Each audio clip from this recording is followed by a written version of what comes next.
Bismillahirrahmanirrahim. Wassalatu wassalamu ala Rasulillah wa ala alihi wa sahbihi wa man tabi'ahum bi ihsanin ila yaumiddin, amma ba'du. Allahumma sahli sadri wa yassir li amri wahlul 'uqdatam min lisani yafqahu qawli. Allahumma inna nas'aluka ilman nafi'an wa rizqan tayyiban wa amalan mutaqabbalan. Allahumma alimna ma yanfa'una wa zidna ilman wal huda wat tuqa was salaha ya rabbal alamin. Ikhwah yang dirahmati Allah Subhanahu wa taala, alhamdulillah summa alhamdulillah, tiada kata yang pantas kita ucapkan dan keluar dari lisan kita kecuali pujian dan rasa syukur kita kepada Allah Subhanahu wa taala. Allah Subhanahu wa taala yang telah memberikan kita begitu banyak nikmat. Allah Subhanahu wa taala yang telah banyak memberikan kita kesempatan untuk berubah menjadi lebih baik.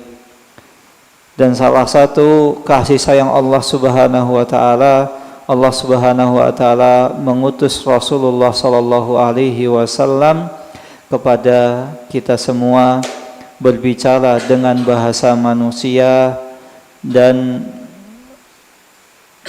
bermuamalah juga sebagaimana umumnya manusia bermuamalah. Tak lupa salawat dan salam kita curahkan kepada suri tauladan kita Nabi Agung Muhammad sallallahu alaihi wasallam. Sekalian yang dirahmati Allah Subhanahu wa taala, alhamdulillah kita masih dikumpulkan di tempat ini untuk melanjutkan kembali dirasah kita mempelajari salah satu peninggalan ulama kita, yaitu Syarhus Sunnah lil Imam Al-Muzani rahimahullahu taala. Pada pertemuan sebelumnya kita sudah membahas tentang siapa itu Imam Muzani.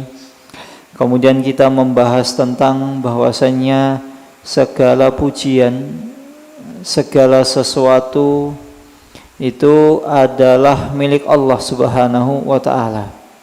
Maka pada pertemuan selanjutnya kita akan membahas bahwasannya Allah Subhanahu wa taala beristiwa di atas arsy dan ketentuan takdir Allah Subhanahu wa taala. Yang bawa buku silahkan dibuka kitabnya, dibuka halaman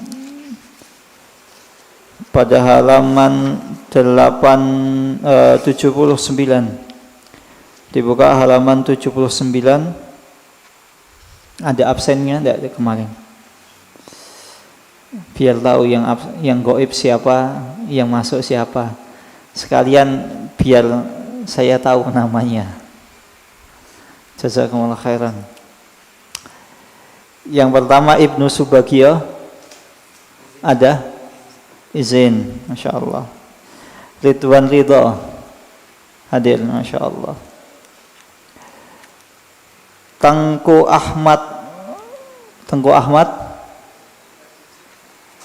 Ahmad tidak hadir. Tayyib. Kemudian Lutfi Aditya belum hadir. Grawita Eka hadir. Izin, tayyib. Faris Velayati, Mas Faris nggak hadir. Renaldo Heri, Masya Allah. Renaldo Heri. Kemudian Yanayir Ahmad, enggak, Masya Allah. Juwandi Purnama, oh Masya Allah hadir. Raditya Firdaus hadir. Rudi Hamid hadir, Masya Allah. Baik. Silahkan Mas Ridwan dibaca. Enggak apa-apa. tidak masalah.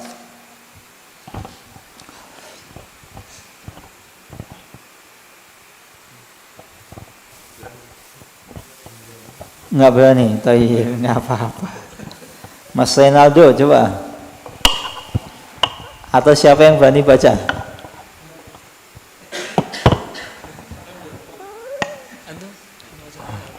Kalau nggak berani nanti ana yang baca.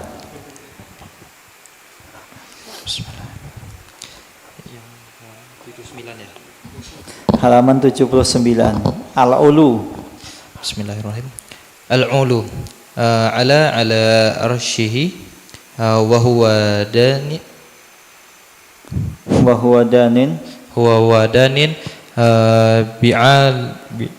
bi'ilmihi min khalqihi ahata ilmuhu bil umuri wa anfaza fi khalqihi sabiqal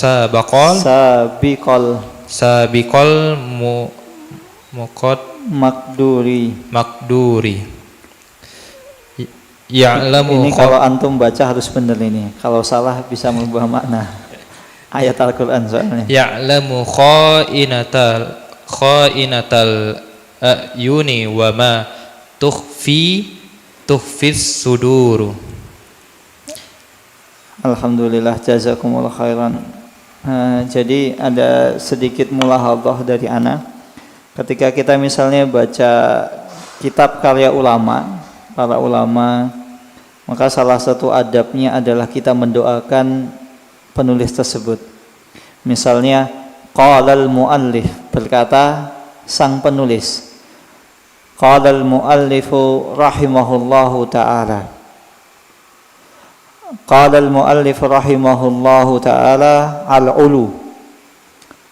Ketinggian, artinya adalah sifat tingginya Allah Subhanahu wa taala. Alin ala arsyihi, bahwasanya Allah Subhanahu wa taala alin ala arsyihi, Allah Subhanahu wa taala bersemayam di atas arsy. Murtafi'un alaihi, yaitu yang jauh tinggi dari manusia. Dan tentang Allah Subhanahu wa taala beristiwa ini, ikhwah sekalian, Allah Subhanahu wa taala beristiwa, bersemayam di atas arsy. Allah Subhanahu wa taala telah menyebutkan dalam Al-Qur'an setidaknya ada 7 ayat, 7 tempat.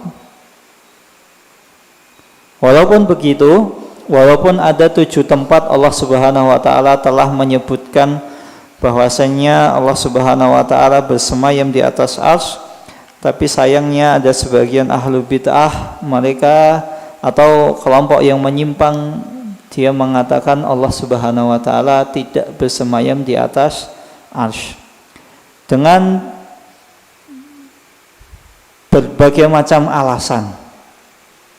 Salah satunya, kalau seandainya Allah Subhanahu wa taala bersemayam di atas arsy, ini menunjukkan Allah Subhanahu wa taala itu iftiqar.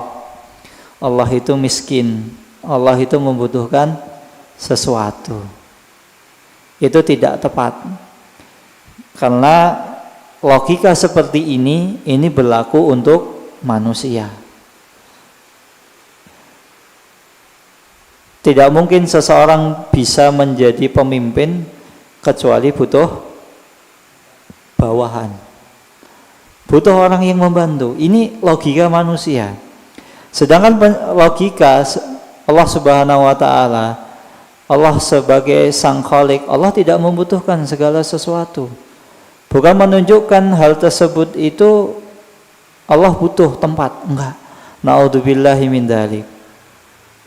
Maka ketika ada orang yang mengatakan, oh berarti kalau Allah bersemayam di atas arsy, berarti Allah butuh tempat. Saya katakan begini, bukankah saya dan antum sama-sama meyakini Allah Subhanahu wa taala itu maha perkasa, maha mampu, maha besar, maha mampu, maha agung, dan lain sebagainya. Kita sama-sama sepakat. Kalau Allah Subhanahu wa taala bersemayam di atas arsy, ya artinya Allah bersemayam di atas arsy. Enggak perlu kita misalnya memaknai Allah itu butuh tempat. Enggak juga.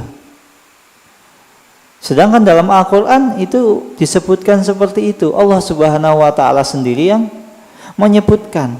Kita mau ganti. Misal kita mau ganti istiwa. Istiwa itu artinya ada istiwa itu diganti menjadi istaula. Ada sebagian orang mengganti istawa dengan istaula. Istaula itu artinya menguasai. Nah, kalau antum misalnya menafsirkan, mentakwil bahwasanya istawa itu dengan istaula, itu malah tambah parah lagi. Namanya istaula itu kan menguasai. Berarti kalau menguasai sebelumnya Allah tidak menguasai. Itu kan parah. Ya apa susahnya sih kita beriman dengan hadis, kita beriman dengan Al-Quran, ya sudah. Amiluha kama ja'at. Sudah biarkanlah saja. Sebagaimana nusus nas dalil-dalil syar'i menyebutkan seperti itu, ya sudah, kita tinggal imani. Apa susahnya kita membagaimanakan? Oh, ini nggak mungkin, ini nggak mungkin, ini nggak mungkin, ini nggak mungkin.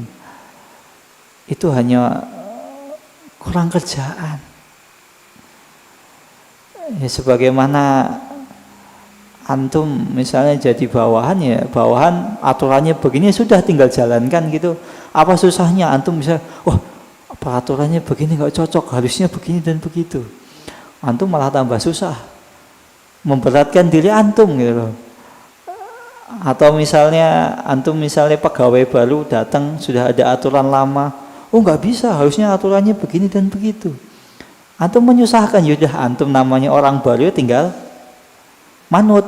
Nah terlebih lagi, ini adalah aturan atau aturan nas yang sudah Allah Subhanahu wa taala sebutkan. Ya sudah, kita tinggal beriman. Kalau misalnya istawa di mana istaula, menguasai tadi pertama, sebelumnya Allah tidak menguasai. Naudzubillahi min dzalik. Maka ini tambah parah. Kedua, kalau misalnya istawa dimaknai sebagai istaula, kan ada orang mengatakan Allah itu kan tinggi, Allah beristiwa. Kalau seandainya istawa itu dia dimaknai sebagai istaula, pertanyaannya adalah dari mana antum mendapatkan makna istawa itu bermakna istaula?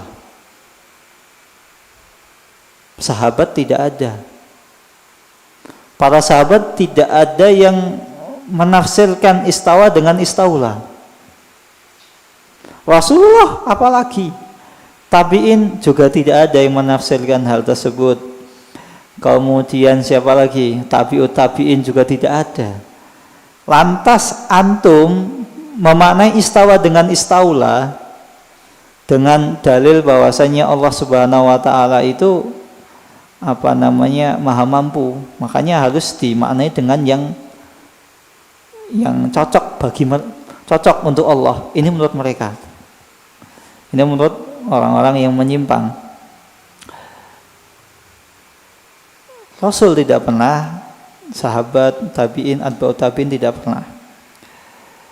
Kemudian ternyata dalil mereka ini berdalil dengan istawa bermakna istaula, ini diambil dari sebuah perkataan syair. Syair yang penyandungnya itu tidak diketahui, diperdebatkan. Pada syair tersebut disebutkan qad istawa bishrun alal iraqi min ghairi sayfin aw damin mihraqin. Sesungguhnya Bishr, qad istawa bishrun, sesungguhnya Bishr itu telah menguasai alal Iraq. Ini berdalil dengan syair. Min ghairi sayfin aw damin mihraqin, tanpa menumpahkan darah sedikit pun, tanpa peperangan. Maka yang perlu kita ketahui di sini adalah Bishr. Bishr itu siapa? Nah, ternyata Bishr ini bernama Bishr bin Abdul Malik. Saudara laki-lakinya Marwan bin Abdul Malik, salah seorang khalifah dari Bani Marwan bin Abdul Malik. Khalifah Bani apa? Ikhwah sekalian. Ayo. Daulah Abbasiyah apa Daulah Umayyah? Marwan bin Abdul Malik. Dari mana? Marwan bin Abdul Malik itu dari khalifah dari dinasti Bani apa? Dari Bani Abbasiyah. Yakin? Dari Bani Abbasiyah. Karena setelah Khulafaur Rasyidin, setelah itu kan Bani Umayyah. Siapa pemimpin Bani Umayyah pertama? Muawiyah. Kemudian pemimpin setelah Bani Umayyah lengser diganti Bani Abbasiyah. Siapa pemimpin khalifah dari Bani Abbasiyah yang pertama?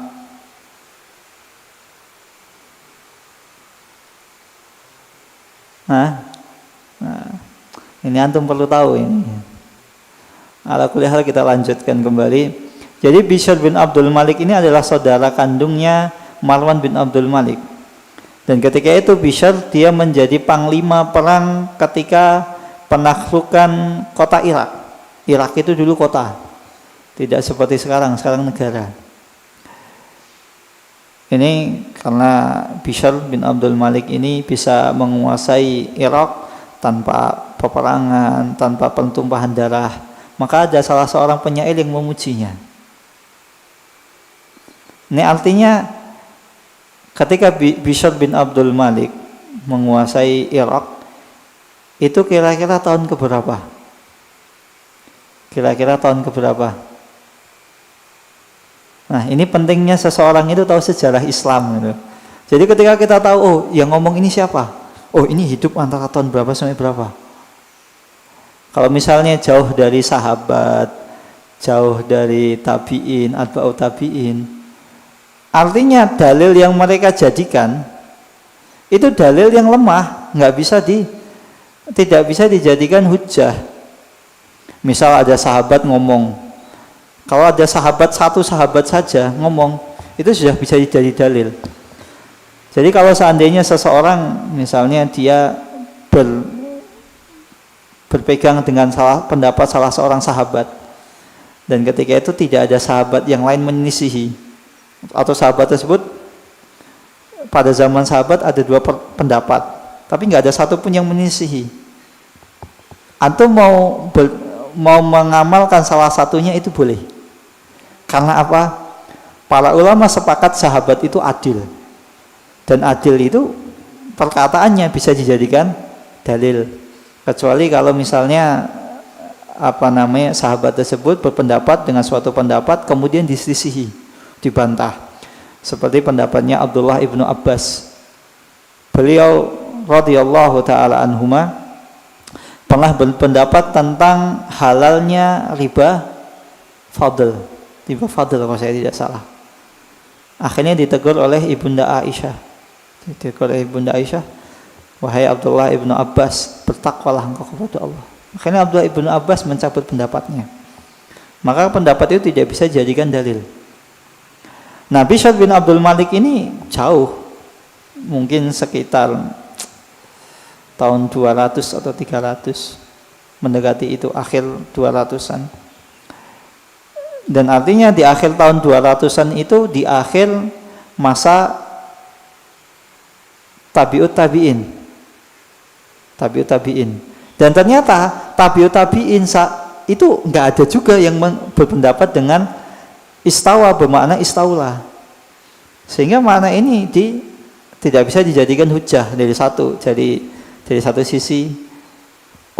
Para ulama yang hidup sezaman dengan orang yang dikisahkan Bishr bin Abdul Malik ini, tidak ada yang menjadikan ini pendapat, sehingga ini tertolak dari sisi pertama. Sisi kedua, seseorang yang berdalil bahwasanya istawa bermakna istaula, dari sisi kedua adalah siapakah penyair tersebut. yang penyandung. Misalnya kalau syair itu kalau di bahasa kita seperti puisi. Siapa yang melantunkan puisi? Siapa? Nah, ternyata yang melantunkan puisi ini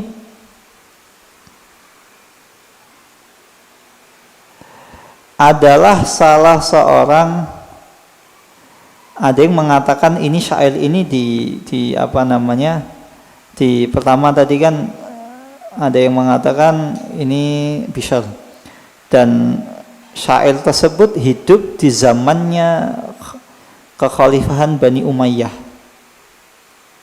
kekhalifahan Bani Umayyah. Ayo,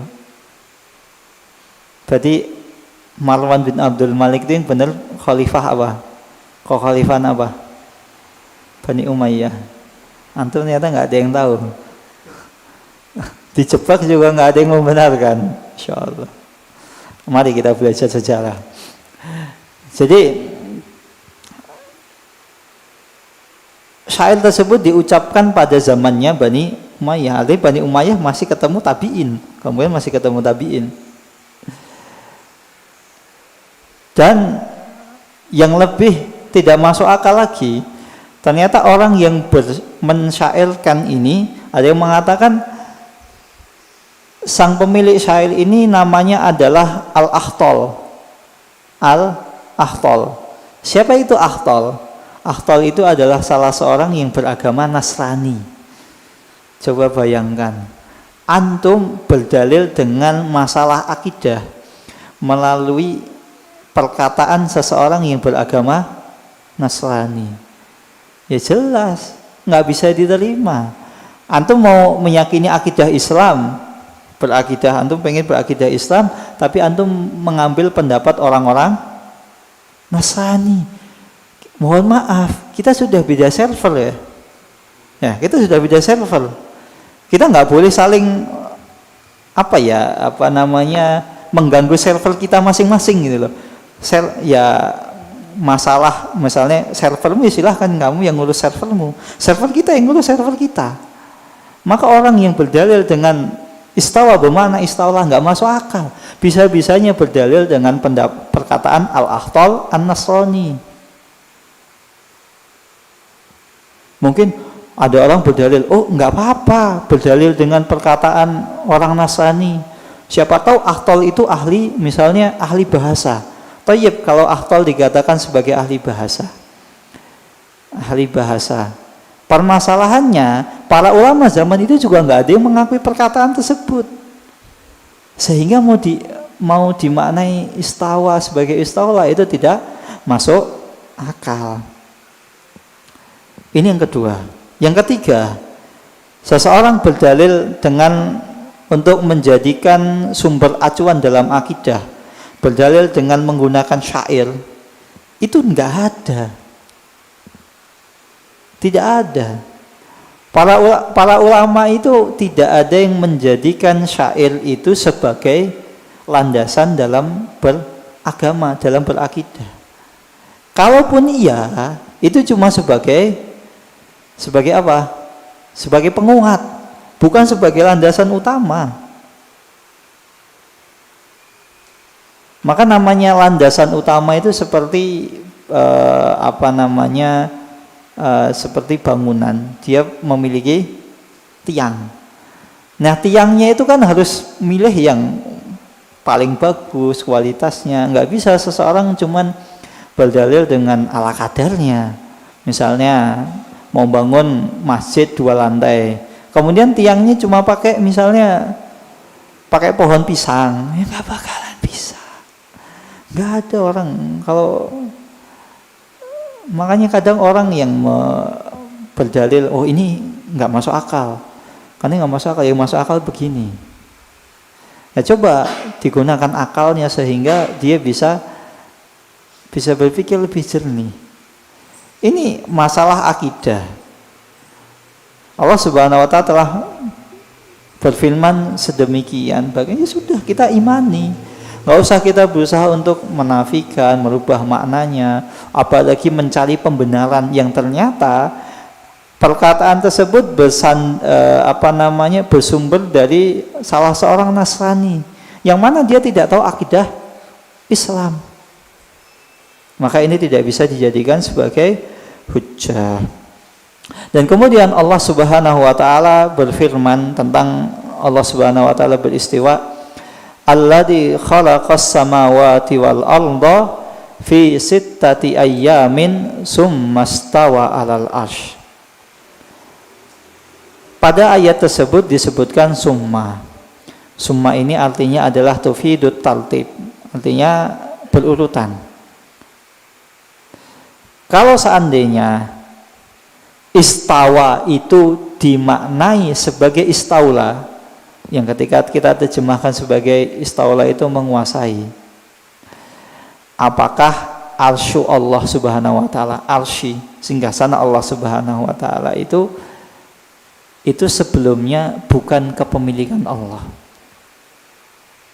Kan summastawa, yaitu Allah Subhanahu wa taala menciptakan langit dan bumi dalam 6 hari. Summastawa, kalau istawa dimaknai menguasai, kemudian Allah Subhanahu wa taala menguasai arsy.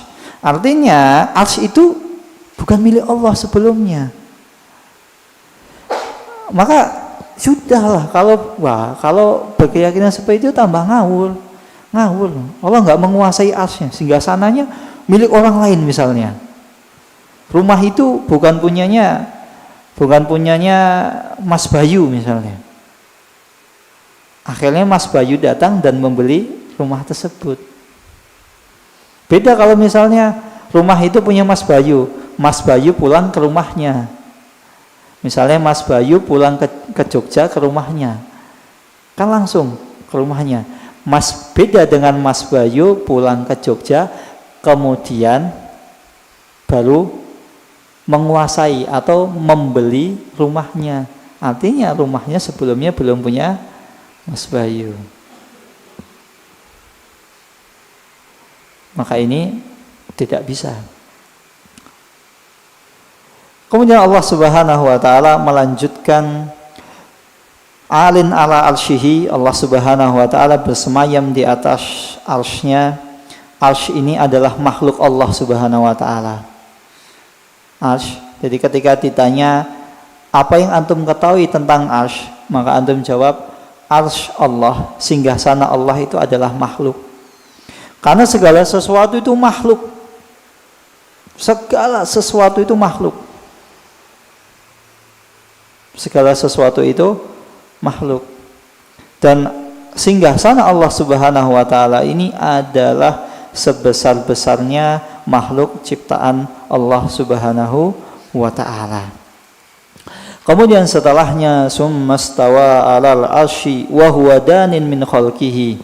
Dan Allah Subhanahu wa ta'ala danin itu artinya adalah dekat.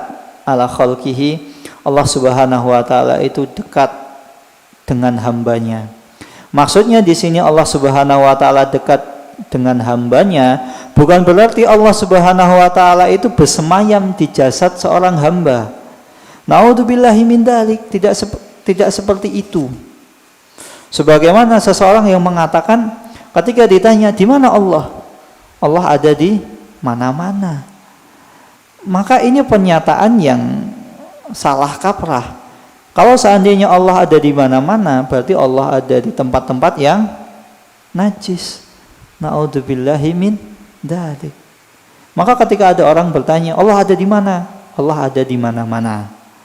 Itu enggak tepat. Begitu juga Allah Subhanahu wa ta'ala ada di mana? Allah ada di hatiku.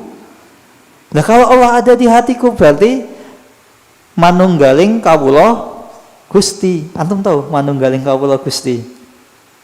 Sudah pernah dengar manunggaling kawula Gusti? Itu akidah yang dianut oleh Siti Jenar. Yang dulu Siti Jenar itu dibunuh. Siapa yang bunuh? Wali Songo. Menurut sejarahnya seperti itu. Jadi kalau misalnya antum misalnya sebagai orang Jawa yang katanya percaya dengan Wali Songo ya, antum harusnya juga mengikuti akidah para Wali Songo. Apa itu? Tidak membenarkan akidahnya Syekh Siti Jenar. Syekh Siti Jenar itu dulu dibunuh. Bahkan difatwakan kafir. Siapa yang fatwakan kafir? Wali Songo. difatwakan kafir, halal darahnya. Karena dia berkeyakinan manunggauling kawula Gusti. Allah ada di mana? Allah bersama saya. Allah ada di hati saya. Enggak boleh. Berarti kalau misalnya Allah bersemayam di tubuh seorang jasad manusia, ini menunjukkan misalnya Allah, misalnya antum, misalnya manusia tersebut ke kamar mandi. Berarti Allah ikut ke kamar mandi. Padahal di kamar mandi saja antum baca Al-Qur'an enggak boleh loh. Baca Al-Qur'an. Apalagi kalau misalnya Allah bersemayam di tubuh seorang hamba. Ya Allah, berarti masuk kamar mandi. Enggak bisa, naudzubillahi min dzalik. Tambah ngaco. Maka ketika kita ditanya Allah Subhanahu wa taala di mana? Allah ada di Arsy. Allah ada di Arsy. Atau misalnya seseorang ketika ditanya Allah ada di mana? Allah ada di langit. Maka kalau ada orang yang mengatakan Allah itu tidak bersemayam, Allah itu kalau bersemayam membutuhkan tempat, coba tanya kepada orang tersebut, Pak Yai, saya pengen lihat jenengan kalau doa gimana. Coba, fitrahnya manusia ketika doa gimana? Gini kan, angkat tangan, tangannya kemana? Ke atas. Artinya Allah ada di langit. Bahkan ketika Rasulullah SAW menyebutkan Allah Subhanahu wa taala beristiwa di langit, Allah menunjukkan atas. Dan begitu juga pernah suatu ketika seorang budaknya Muawiyah kalau saya tidak salah, ditanya oleh Rasulullah SAW, Aina Allah? Fis sama. Kemudian Rasulullah SAW mengatakan kepada Muawiyah, bebaskan budak itu. Fa'innahu mu'min, fa'innaha mu'minah, karena itu waktu itu budaknya perempuan. Fa'innaha mu'minah, gara-gara ngomong Allah ada di mana? Di langit. Bebaskan budak itu, merdekakan budak itu. Artinya itu benar, Allah ada di langit. Dan setiap orang fitrahnya mengakui Allah itu ada di langit. Ya sudah, itu fitrah manusia yang telah fitratullah allati fataran nasu 'alaiha. Fitrah yang telah Allah Subhanahu wa taala gariskan kepada setiap jiwa manusia. Ya sudah, kita tinggal ngimani. Enggak ada orang doa misalnya kalau doa begini berarti nunjuk Allah itu di atas. Padahal Allah tidak bertempat, kata dia. Ya sudah, kalau begitu antum doa begini. Coba antum berdoa begini. Ada enggak orang berdoa begini? Ketika ditanya, lagi apa? Saya lagi doa. Dianggap antum begini. Doanya begini. Namanya orang doa itu begini. Apa misalnya doa gini ke bawah? Atau misalnya Allah itu tidak bertempat, berarti antum doa nggak boleh begini terus, harus gini. Harus semuanya. Maka ini fitrah yang telah Allah Subhanahu wa taala gariskan. Bahkan ketika antum tanya anak kecil, Allah ada di mana? Di langit. Atau misalnya, adik coba adik doa gimana? Langsung begini, angkat tangan. Tapi walaupun begitu Allah Subhanahu wa taala bersemayam di atas wa huwa danin bi ilmihi min khalqi. Allah Subhanahu wa taala mengetahui segala sesuatu apapun yang terjadi di muka bumi ini. Allah Subhanahu wa taala tahu apa yang terjadi di muka bumi ini, apa saja. Allah mengawasi kita. Allah tahu bahwasannya jam sekian, menit sekian ada kajian di tempat ini, tempat itu. Allah tahu. Wa huwa danin bi ilmihi min khalqihi. Allah Subhanahu wa taala mengetahui setiap gerak-gerik hambanya, makhluknya, bi ilmihi, dengan pengetahuan Allah Subhanahu wa taala yang sangat luas. Kemudian ahata ilmuhu bil umuri, yang mana ilmu Allah Subhanahu wa taala itu meliputi segala sesuatu. Bil umur ini menggunakan jamak. Menggunakan jamak artinya bukan hanya satu dua hal saja, tapi semua hal Allah Subhanahu, ilmu Allah meliputi. Wa anfada fi khalqihi sabiqal ma'duri. Dan Allah Subhanahu wa taala mewujudkan ciptaannya sabiqal ma'duri dengan ilmu Allah Subhanahu wa taala yang azali. Ilmu Allah Subhanahu wa taala yang azali. Apa itu azali? Azali itu yang apa? Dahulu, sejak awal. Ya'lamu kha'inatal a'yuni wa ma tukhfis sudur. Allah Subhanahu wa taala mengetahui kha'inatal a'yun, yaitu mata yang berkhianat. Wa ma tukhfis sudur, dan apa-apa yang disembunyikan oleh dada-dada manusia. Allah Subhanahu wa taala tahu apa yang sekarang dalam hati antum terbetik. Antum mikirin apa? Allah tahu. Begitu juga Allah tahu apa yang antum kerjakan setelah ini. Antum misalnya baru batin, saya habis kajian ini, saya mau ini, mau itu. Misalnya saya mau pulang, mampir ke misalnya mie ayam, beli mie ayam.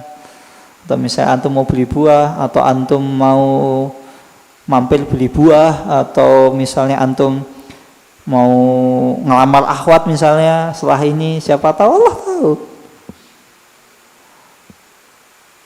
Allah Subhanahu wa taala tahu.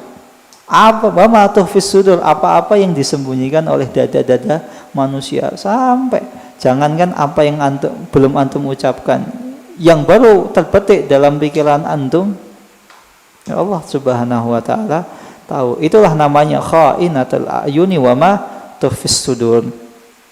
Dan pada ayat tersebut disebutkan bahwasannya Allahu ya'lamu kha'inatul a'yuni wa ma tuhfis sudur. Ini menunjukkan bahwasannya ilmu Allah Subhanahu wa taala. Allah itu berilmu. Ilmu Allah itu meliputi segala sesuatu. Bukan sesuatu yang nampak saja. Sesuatu yang tidak nampak Allah Subhanahu wa taala pun tahu. Dan Imam Muzani rahimahullahu taala pada matannya, wa anfadhi fi khalqihi, Allah Subhanahu wa taala mewujudkan ciptaannya sabiqal ma'dul, Allah dengan ilmunya yang terdahulu, sejak dulu sudah tahu sebelumnya. Artinya namanya sudah tahu sebelumnya, itu sudah merancang segala sesuatu yang akan terjadi di kemudian hari. Nah, ini tentang Allah Subhanahu wa taala bersemayam di atas arsy.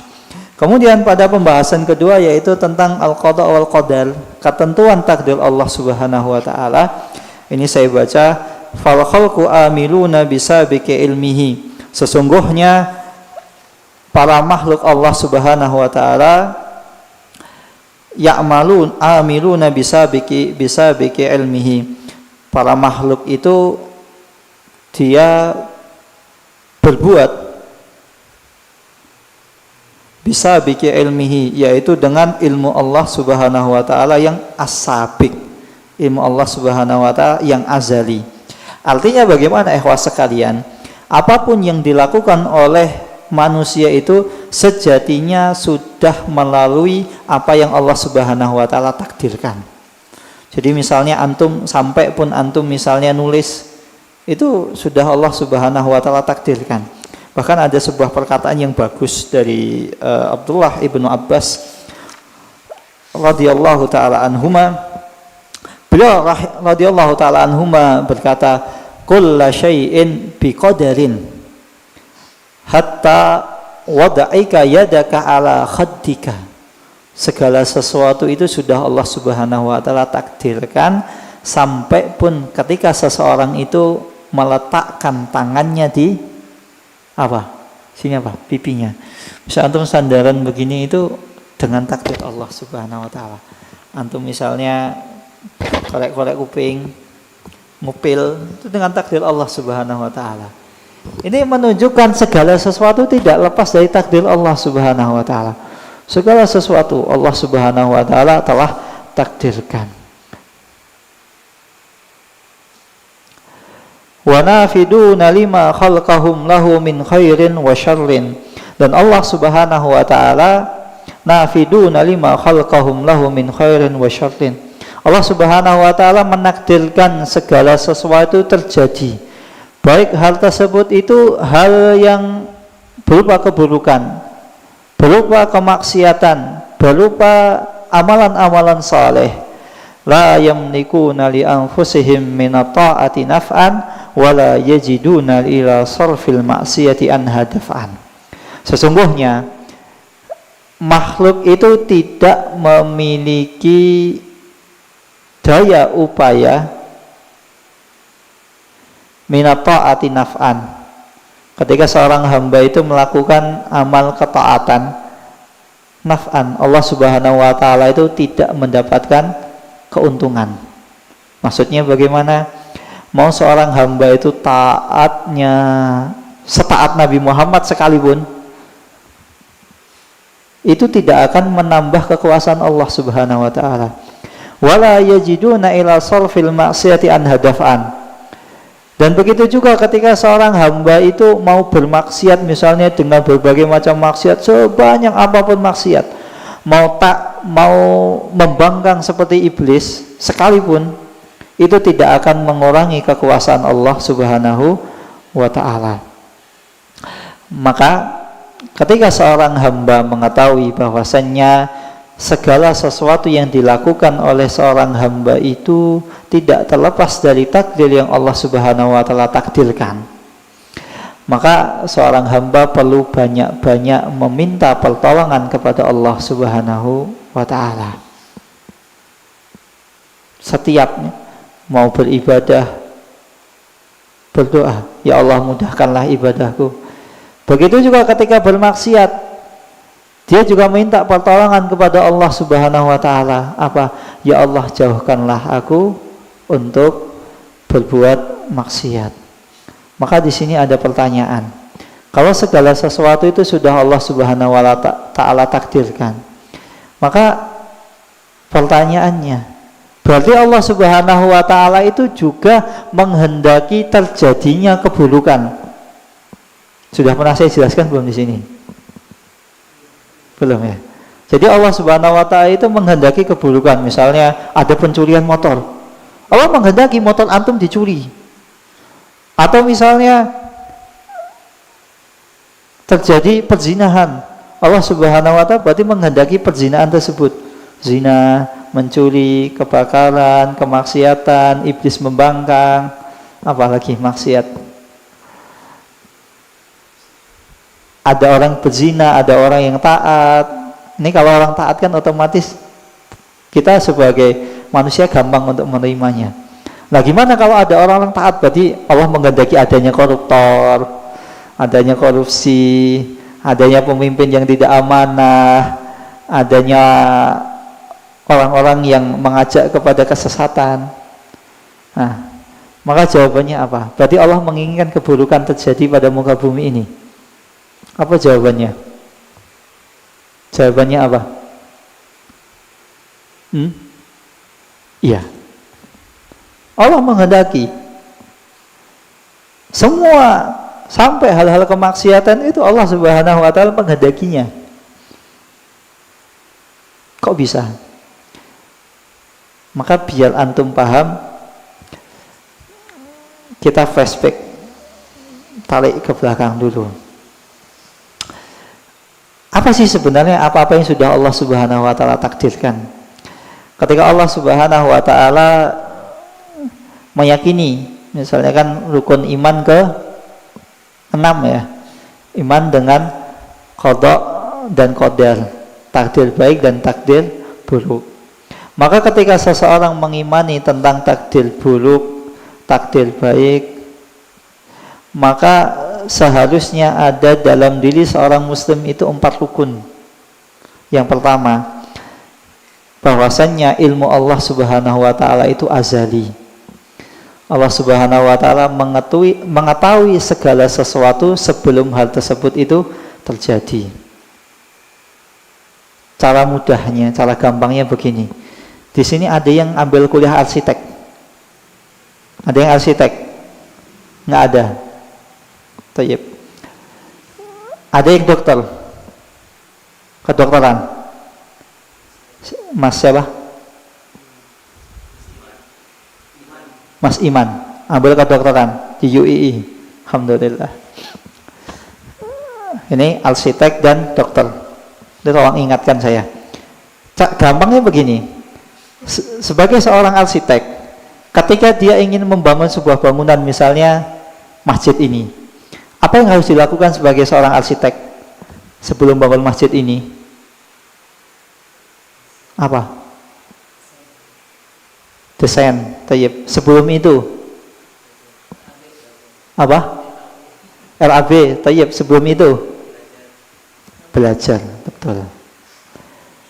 Antum bikin RAB, bikin desain, kalau nggak punya ilmunya, gimana RAB sama desainnya jadi? Artinya misalnya orang mau bangun bangunan, misalnya kalau kuliah arsitek dulu. Oh, cara bangun itu begini, seperti ini. Kalau bangunan biar kokoh itu campurannya seperti ini. Misalnya satu pasir per 10 misalnya semen. Misal ya, satu sak pasir per 10 semen. Itu biar bangunannya kokoh. Maka dia harus tahu ilmu dulu. Oh, ini biar bangunannya kokoh harus ini. Kemudian biar bangunannya kokoh, ceker ayam, Anda tahu ceker ayam? Pondasinya itu harus berapa meter, sekian meter.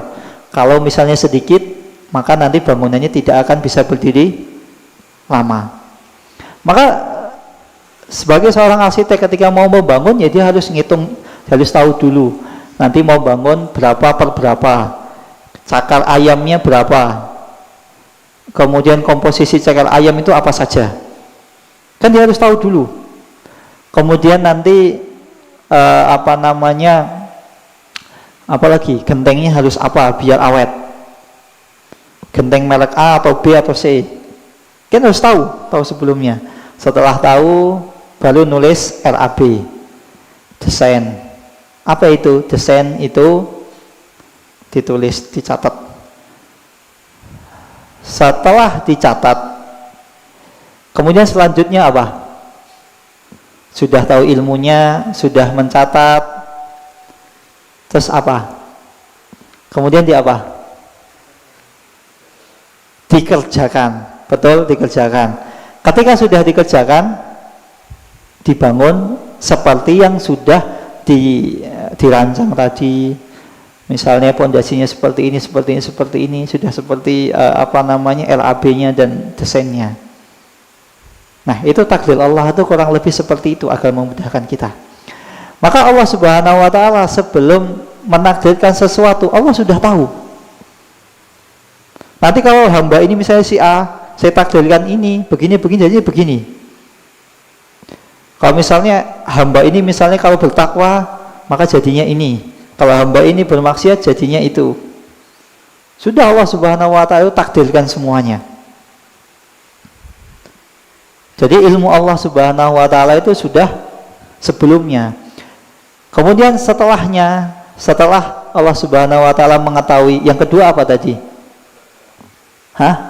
Kan RAB, desain. Itu seperti apa? Kitabah. Allah Subhanahu wa taala mencatat semua takdir manusia itu di Lauhil Mahfuz. Dicatat di Lauhil Mahfuz. Kapan itu dicatat? 50.000 tahun sebelum langit dan bumi diciptakan. Artinya takdir kita sudah ditulis Allah Subhanahu wa taala jauh. Semua kita sudah takdirnya sudah ditakdirkan. Siapa yang diantara kita masuk surga, siapa yang masuk neraka, siapa yang masuk neraka dulu baru surga, siapa yang nanti di akhir hayatnya jadi orang sukses, siapa yang di akhir hayatnya misalnya jadi orang yang dulunya sukses kemudian miskin, atau siapa di antara kita nanti bisa nikah 4 istri, 4 perempuan. Allah Subhanahu wa taala sudah menakdirkan semuanya. Itu sudah dicatat. Nah, pertanyaannya, kalau itu semua sudah dicatat, ya sudah kan, kita tinggal pasrah. Boleh nggak seperti itu? Seperti itu? Nggak boleh. Tapi sebelum kita bahas, kita lanjutkan rukun ketiga. Rukun pertama, Allah Subhanahu wa Ta'ala itu mengilmi segala sesuatu sebelumnya. Kemudian Allah Subhanahu wa Ta'ala mencatat takdir setiap hamba itu di Lauhil Mahfuz. Ketiga, setelah Allah Subhanahu wa Ta'ala mencatat, maka yang ketiga adalah apa? Seperti arsitek tadi, habis LAB, desain, kemudian dilaksanakan. Masyiah Allah Subhanahu wa Ta'ala, kehendak Allah Subhanahu wa Ta'ala. Allah Subhanahu wa Ta'ala menghendaki hal tersebut terjadi, termasuk keburukan. Ini nanti selesainya jam berapa? Soalnya bahas takdir itu panjang. Agak terlambat nggak apa-apa ya. Jadi segala sesuatu sebenarnya sudah Allah Subhanahu wa Ta'ala takdirkan. Masyiah Allah Subhanahu wa Ta'ala menghendaki. Setelah diilmui, dicatat, Allah menghendaki hal tersebut ada. Yang keempat apa? Al-khalqu. Allah Subhanahu wa Ta'ala mewujudkan, menciptakan, terjadi. Sudah 4 rukun itu sudah antum ingat.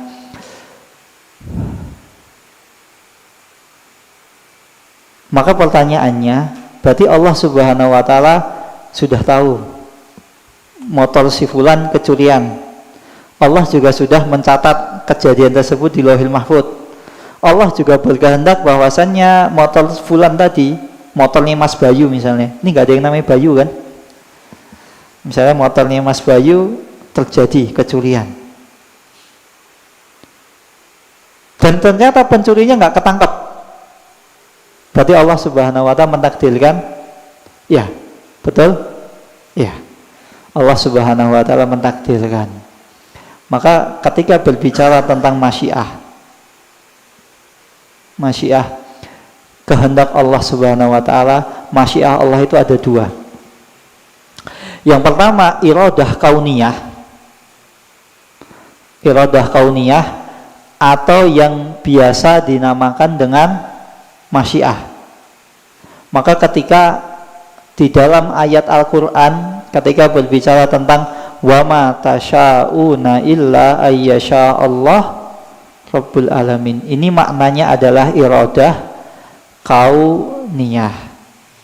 Iradah kauniyah itu apa? Apa saja yang terjadi di muka bumi ini, mau Allah menyukainya ataupun Allah tidak menyukainya, semua itu melalui iradah kauniyah Allah atau masyiatullah.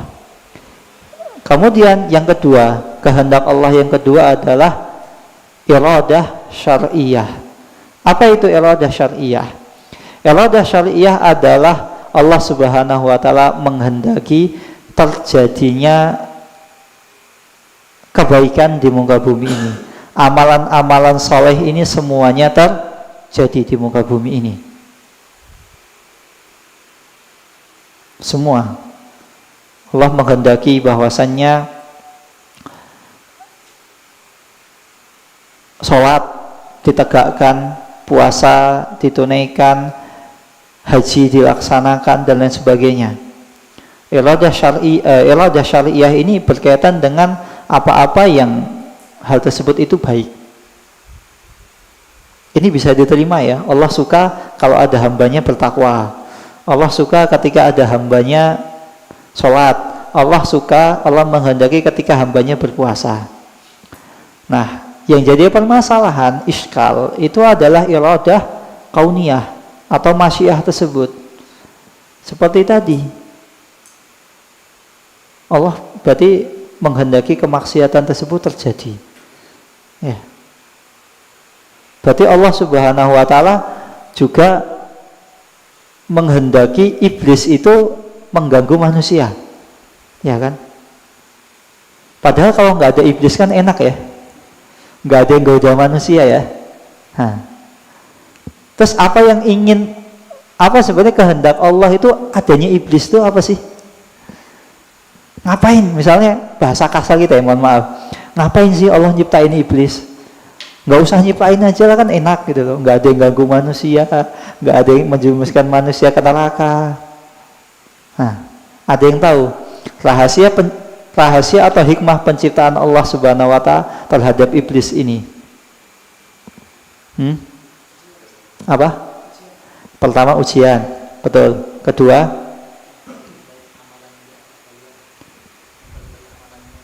ya ini mirip ujian. Biar apa? Biar Allah itu tahu siapakah di antara hamba ini yang lulus ujian. Yang kedua, apa? Biar Allah itu mengetahui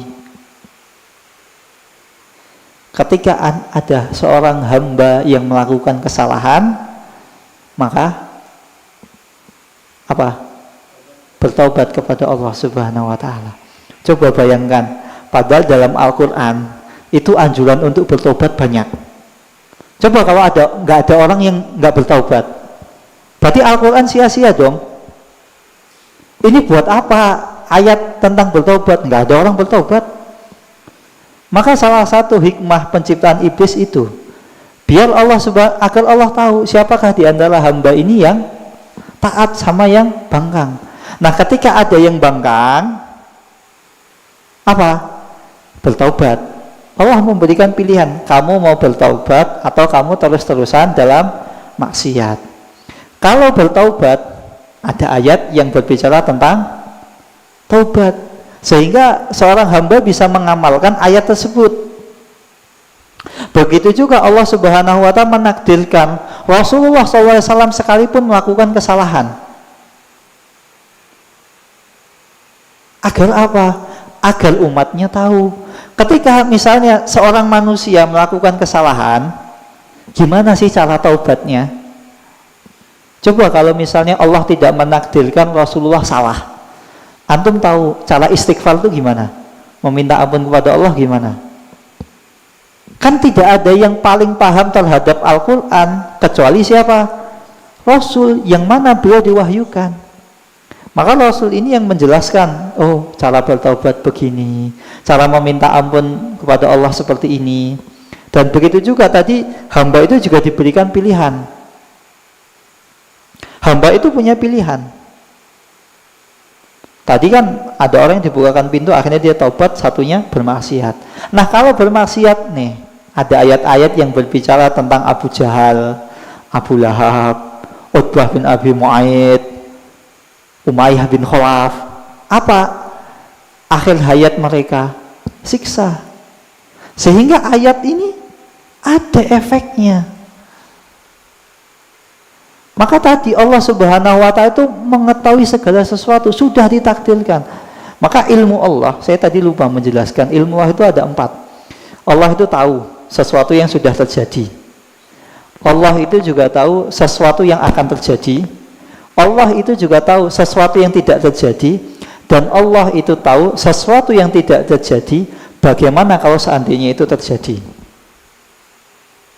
Ada 4. Allah tahu sesuatu yang telah terjadi, yang saat ini terjadi, yang akan terjadi, dan sesuatu yang tidak terjadi, dan bagaimana kalau terjadi.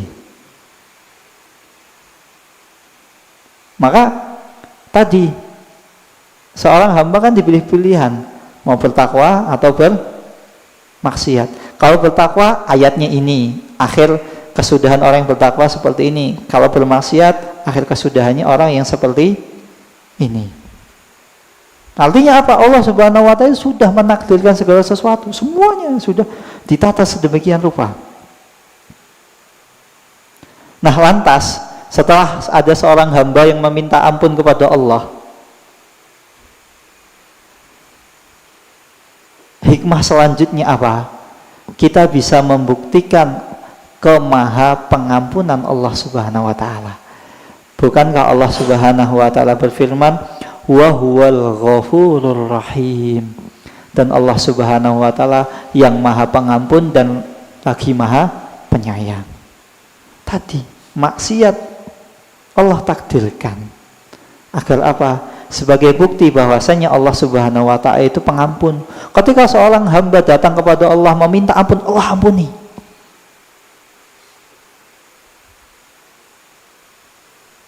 Maka ketika ada terjadi misalnya sesuatu maksiat, sejatinya yang diinginkan oleh Allah Subhanahu wa taala itu bukan perbuatan itu. Apa yang Allah inginkan? Kejadian di balik hal tersebut.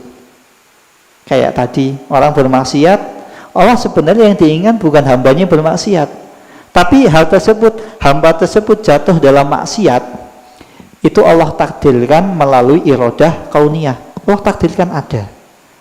Tapi keinginan Allah sebenarnya bukan itu ada, bukan itu terjadi, tapi di balik itu, ketika seorang hamba bermaksiat, dia bertaubat kepada Allah sehingga Allah Subhanahu wa taala mengampuni mereka. Wa huwal ghafurur rahim. Bisa dipahami? Kalau masih susah dipahami, meyakini takdir ini seperti ini. Loh, Allah kok menghendaki sesuatu yang tidak dicintai? Kan pencurian itu kan bukan akhlak mulia kan? Semua kita sepakat ya, bukan akhlak mulia. Terus berarti Allah menghendaki maksiat terjadi.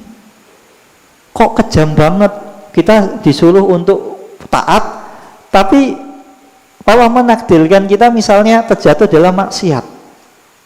Maka cara memahaminya itu dari poin kedua, cara lain. Tadi arsitek, sekarang dokter. Misalnya antum sebagai seorang dokter, Mas siapa? Iman tadi ya. Antum sebagai seorang dokter, dokter apa Mas? Apa?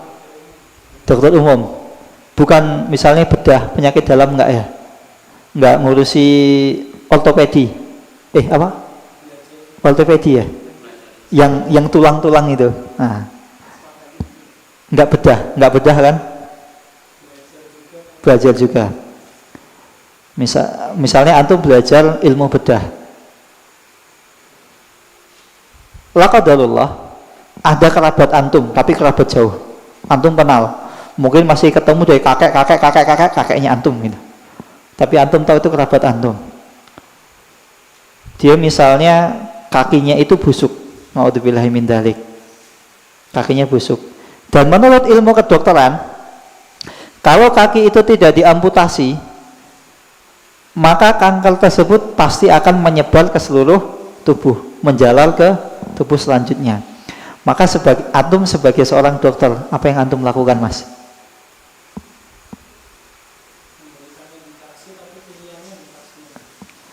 Memberikan mediasi, edukasi. Nah, pilihannya di pasien.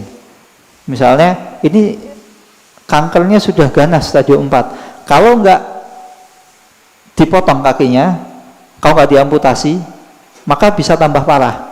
Antum sebagai dokter, walaupun antum melakukan mediasi, tapi kan antum ngasih pilihan yang lebih aman. Apa itu? Mohon maaf Pak, ini mau enggak mau harus diamputasi. Kalau enggak diamputasi, pasti kankernya akan merembet kemana-mana. Bisa jadi bapak nanti meninggal. Tapi kalau misalnya kaki bapak ini diamputasi, ada kemungkinan bapak sembuh dari kanker tersebut, tapi kaki bapak hilang. Maka kita tetap menganjurkan amputasi kan. Pertanyaannya, amputasi itu baik apa buruk? Buruk. Kenapa para dokter itu mengamputasi kaki pasien misalnya, memotong tangan pasien, diamputasi, kakinya diamputasi. Kenapa? Apakah dokter tersebut menginginkan memang beneran pengen mutus kakinya atau tangannya? Kan enggak. Tujuannya ada di balik itu. Apa itu? Menyelamatkan nyawa seorang pasien. Bisa dipahami? Itu misalnya orang tua antum, wah ini orang tua saya ya, masa harus dipotong? Wah ini misalnya istri saya ya, adik saya. Antum nggak motong sebagai seorang dokter? Ya walaupun berat tetap harus dilakukan. Nah begitu. Terakhir, kenapa kok seringkali kita ini tidak menerima takdir Allah Subhanahu wa taala? Kok kita ini kok sering misalnya seorang hamba ketika mendapatkan sesuatu kok sering dia ini, kalau kata orang Jawa, ngresulo. Antum tahu ngresulo? apa? Ngeluh. Misal dikasih nikmat merasa kurang banyak, dikasih musibah malah tambah ngeluh. Kenapa kok hamba ini sering mengeluh? Atau misalnya seseorang misalnya sudah pengen banget haji, uang sudah terkumpul, tiba-tiba ternyata nggak jadi haji. Misalnya seperti kemarin pandemi, nggak jadi berangkat, akhirnya nyesel banget. Padahal dia seorang muslim, dia percaya kan segala sesuatu sudah Allah takdirkan. Kenapa kok rasa dongkol di dalam hatinya kok mungkin masih sampai tahun 2022 itu masih berbekas, di tahun 2020 sampai 2022. Wah, kok aku bikin kok, kenapa sih dulu kok nggak berangkat haji ini? Wah, ini haji kan enak, udah ini. Kenapa kok masih dongkol? Kenapa? Pertama, belum menerima takdir. Kedua, seseorang itu tidak tahu bagaimana proses takdir itu terjadi. Ketika misalnya antum, misalnya tadi sebagai seorang dokter, antum sebagai seorang dokter, otomatis antum kan ya menerima, ya mau nggak mau harus diamputasi. Karena apa? Antum tahu prosesnya, kalau nggak ini nanti lebih bahaya. Sedangkan sebagai seorang pasien dia nggak tahu. Karena apa? Dia nggak tahu bagaimana proses hal tersebut itu bisa terjadi. Kalau seandainya misalnya pasiennya ternyata sama-sama dokter, otomatis dia bisa menerima nggak keputusan dokter? Misalnya jenengan tak kasih obat ini, atau jenengan saya putuskan ini, bisa menerima nggak? Bisa. Karena apa? Tahu. Dan kenapa seorang itu kadang kok susah untuk menerima takdir Allah? Pertama, kurang mengimani takdir. Kedua, dia belum mengetahui betapa ilmu Allah Subhanahu wa taala itu luas. Dan makanya Allah Subhanahu wa taala, Rasulullah SAW pernah bersabda, ketika seseorang sudah berkeinginan sesuatu, pengen banget, walam ya'malha, ternyata kemudian orang tersebut nggak sampai melakukan hal yang dia inginkan. Misalnya dia pengen ibadah, sudah mengumpulkan duit sebanyak apa untuk ibadah haji, ternyata nggak jadi. Apa yang Rasulullah SAW sabdakan? Dia mendapatkan pahala orang yang melakukannya, nggak kurang sama sekali.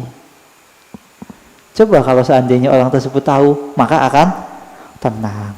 Saya sudah berusaha mengumpulkan harta tersebut, sudah pengen haji, qadarullah, COVID, ya sudah. Yang penting saya sudah niat, sudah berusaha, insya Allah dapat pahala. Walaupun antum belum haji. Seperti Utsman bin Affan pengen banget ikut perang bersama Rasulullah, ternyata nggak jadi. Kenapa? Istrinya sakit. Apa kata Rasulullah? Udah, istrimu tungguin, kamu nggak usah ikut perang, istrimu itu lebih membutuhkan. Loh ya Rasulullah, saya sudah pengen banget haji, pengen perang bersamamu. Utsman bin Affan mentaati perintah Rasulullah SAW, dan ketika di perang tersebut Rasulullah SAW mengatakan, Utsman mendapatkan pahala sebagaimana kalian saat ini berperang. Maka agar mudah untuk menerima takdir Allah Subhanahu wa taala, kita harus meyakini menerima takdir tersebut. Kita harus banyak belajar. Gimana kita mau tahu kalau kita tidak mau belajar? Nah, begitu kurang lebihnya, wallahu taala alam bisawab. Ini yang bisa saya sampaikan. Ada pertanyaan? Tidak ada? Kalau tidak ada pertanyaan, kita tutup dengan doa kafaratul majlis. Subhanakallahumma wa bihamdika asyhadu an la ilaha illa anta astaghfiruka wa atubu ilaik. Wassalamualaikum warahmatullahi wabarakatuh.